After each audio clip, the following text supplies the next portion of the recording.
बिस्मिल्लाहिर्रहमानिर्रहीम अस्सलाम वालेकुम। हम लोगों ने कभी सोचा भी नहीं था कि एक वक्त ऐसा आएगा कि अर्दोगान और पुतिन आमने सामने आ जाएंगे। और डेफिनेटली बात है, इसमें सारी की सारी अगर आपको गलती नज़र आएगी तो वो आपको तुर्की की नज़र आएगी और अर्दोगान की। और अंदाज़ा नहीं था कि अर्दोगान ये हरकत करेंगे कि तुर्की को अब धमकी देनी पड़ेगी पुतिन की जानिब से कि ये आपके लिए लास्ट वार्निंग है, फिर गिला ना कीजिएगा, शाम में भी गिला नहीं करना और दीगर जगहों पर गिला नहीं करना। हुआ यूं है कि तुर्की के फॉरेन मिनिस्टर को रशिया के फॉरेन मिनिस्टर ने कॉल की है और कहा है कि हम आपको वार्न कर रहे हैं कि आप बाज आ जाएं। ये जो आप केव को यानी यूक्रेन को आप लोग प्रोवाइड कर रहे हैं TB2 ड्रोन्स, ये असल में तुर्की का जो बनाया हुआ ड्रोन है, ये बड़ा क्लास का ड्रोन है, इसमें कोई दो राय नहीं है। और ऐसे ड्रोन्स कम ही मिलते हैं। अब असल में ये जो कॉम्बैट ड्रोन्स हैं, इन्होंने यूक्रेन को ड्रोन्स प्रोवाइड किए हैं कि आप रशिया पर हमले करें। एक तो ज़बरदस्त मीडियम आल्टीट्यूड है, उसके अलावा लॉन्ग इसकी रेंज है, और सबसे बढ़कर बात यह है कि बड़ा इफेक्टिव है।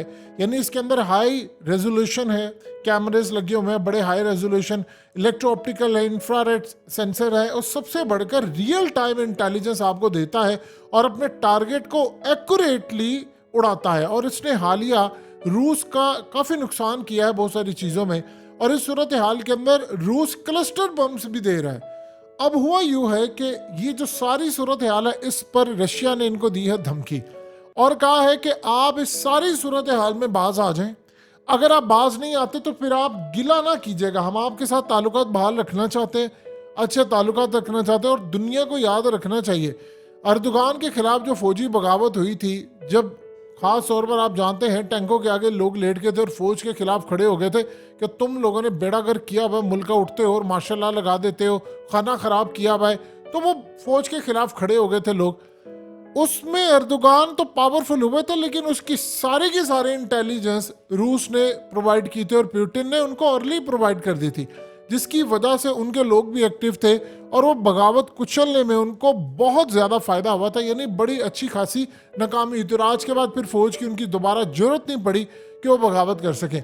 लेकिन अब जो मामला इस वक्त सामने आया है, उसमें आप देखिए अर्दोगान समझ नहीं आ पा रही कि वो मुनाफिकाना रवैया क्यों रखे हुए हैं। स्वीडन ने कुरान मजीद जलाया है, तो अब होना ये चाहिए कि स्वीडन को सजा दे, उनकी हुकूमत की मर्जी के बगैर तो नहीं हो सकता। अर्दोगान ने आगे क्या काम किया? उन्होंने काम ये किया है कि उन्होंने कहा है कि हम स्वीडन को नेटो में शामिल करने के लिए यानी सिफारिश कर देंगे, हम उसकी मदद कर देंगे, हम उसको नेटो में ले आएंगे, क्योंकि नेटो के किसी मेंबर को खास तौर पर अगर वो आगे बढ़कर करते हैं तो फिर आपको शामिल किया जाता है। और फिनलैंड को भी, स्वीडन को उन्होंने कहा है कि शामिल कर लेंगे, आप हमें यूरोपीय यूनियन में शामिल करवा दें।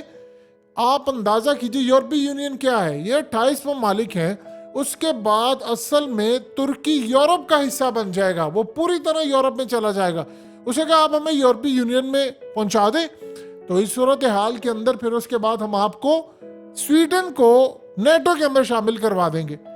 हम तो ये समझ रहे थे, जिस तरह पूरी उम्मत मुस्लिमा के लोग, कि स्टांस लेंगे अर्दोगान बहुत बड़ा कोई और कहेंगे कि नहीं भाई नहीं, ये काम नहीं हो सकता, तुमने ये जो हरकत की है, हम तो तुम्हें नेटो के अंदर शामिल नहीं करने देंगे, हम सारी चीजें कुर्बान कर देंगे।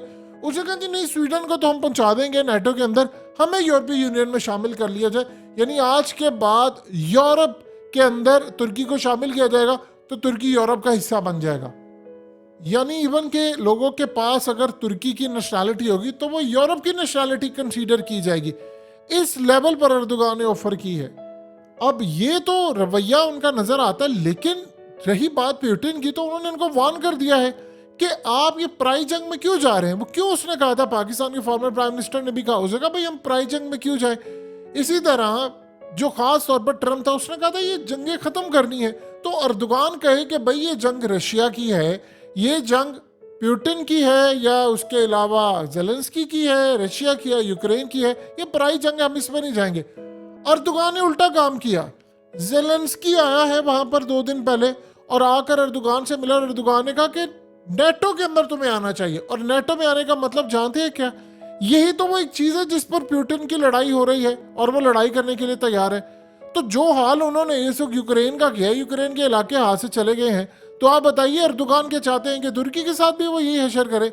जाहिर सी बात है, पुतिन देखिए इस वक्त तो बैठा हुआ है बंदा शाम के अंदर, और शाम के अंदर याद रखिएगा बशारुल असद बैक पर है पुतिन की, और पुतिन उसकी बैक पर है, और उसको बैक कर रहा है चाइना।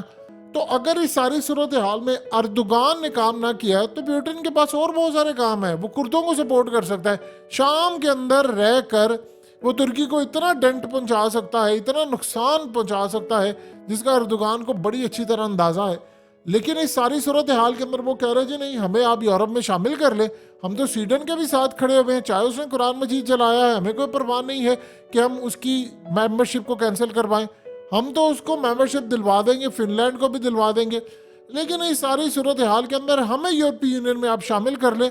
और देख लो ना अमेरिका, देखो ना, हम तो रशिया के साथ खड़े ही नहीं है। इन्होंने उसे अमेरिका को पैगाम दे दिया है कि मैं आपके साथ खड़ा हूँ, आप दुनिया में जंगें जहाँ पर भी करनी है करें। अफगानिस्तान में आपने जंग की, हम तब भी नाटो का हिस्सा थे। आप दुनिया में जहाँ मर्जी जंग करेंगे हम आपके साथ खड़े होंगे, हम तो आपके साथ शमूलियत इख्तियार करेंगे, हर जगह पर आपका साथ देंगे। अमेरिका को उसने कहा कि देखो हम यूक्रेन के साथ खड़े हैं, हम तो उसको हथियार भी दे रहे हैं, बम भी दे रहे हैं, हम उसके बाद ड्रोन्स भी दे रहे हैं। तो जाहिर सी बात है अगर जो खास तौर पर तुर्की के मुखालिफ है उनको रशिया ने हथियार दे दिए, यानी आप देखिए कैसी मुनाफिकाना पॉलिसी है कि तुर्की एक तरफ S-400 भी रखता है रशिया का, और फिर रशिया के दुश्मनों को वो हथियार भी दे रहा है। यानी ऐसी सूरत हाल हो जाए कि चाइना के जो दुश्मन है पाकिस्तान उनको हथियार दे। देखिए पाकिस्तान के बारे में भी ये बात बड़ी क्लियर हुई थी कि पाकिस्तान यूक्रेन को हथियार सप्लाई करे, बहुत सारी चीज़ें हैं। वहाँ से उन्होंने कुछ कहा कि भाई क्वालिटी ठीक नहीं, इंटरनेशनल मीडिया में बातें सारी आई। ऑफिशियली अभी तक हमने इस पर कोई कमेंट नहीं किया, लेकिन एक बात ध्यान में रखिएगा, हमें रूस से सस्ता तेल भी नहीं मिला, ये भी आप किसी गलत फहमी में ना रहिएगा। वो उस वक्त की ऑफर थी उस वक्त के प्राइम मिनिस्टर के लिए, हमें कोई सस्ता तेल नहीं मिला। अब आप देख लें रूस से सस्ता तेल आया, क्या पाकिस्तान में तेल सस्ता हो गया? जी हमें तो सस्ता तेल मिला बकौल इनके। रशिया ने कहा हमने तो कोई डिस्काउंट नहीं दिया, ये कह रहे थे जी हमें तो डिस्काउंट मिला है। तो मिला है तो दो ना आवाम को। आप देखिए कि पहला कंटेनर आता है रेट से मैं, दूसरा आता है 7 रुपये महंगा, अब तीसरा आएगा तो न जाने क्या होगा। तो ये जो असल में जो सूरत हाल है, अर्दुगान जिस साइड पर खड़े, देखिए हर कोई बंदा ये सोच रहा है हम माल बनाए, हम अपने ड्रोन्स बेचे, अमेरिका उनको पैसा दे रहा है, वो असल में रशिया को दबाना चाहते हैं। रशिया ने आज उनको धमकी दे दी है।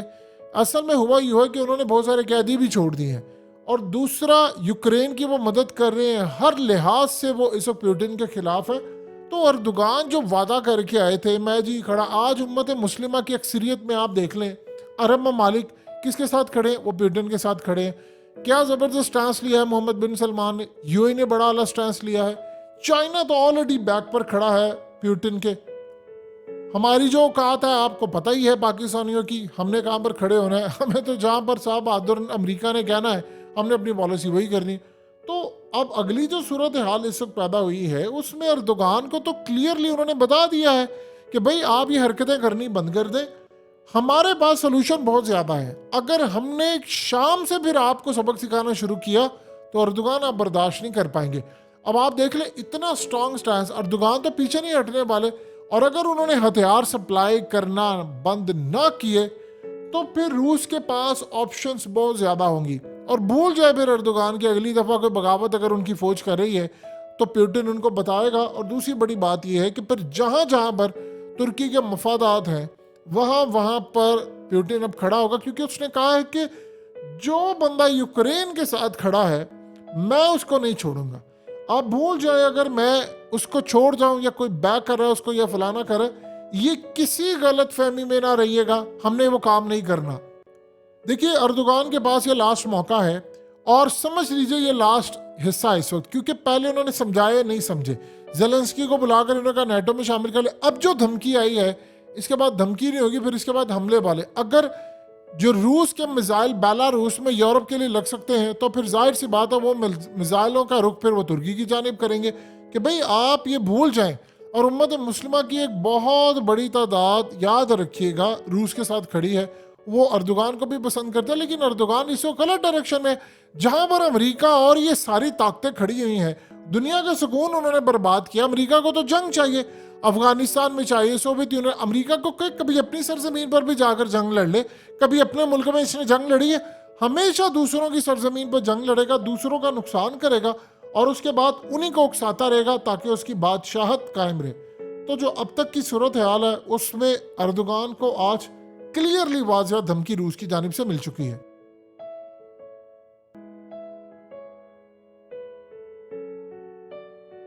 हकीकत टीवी को सब्सक्राइब करना मत भूलें, वीडियो को लाइक करें, शेयर करें और कमेंट सेक्शन में अपनी राय का इजहार ज़रूर करें।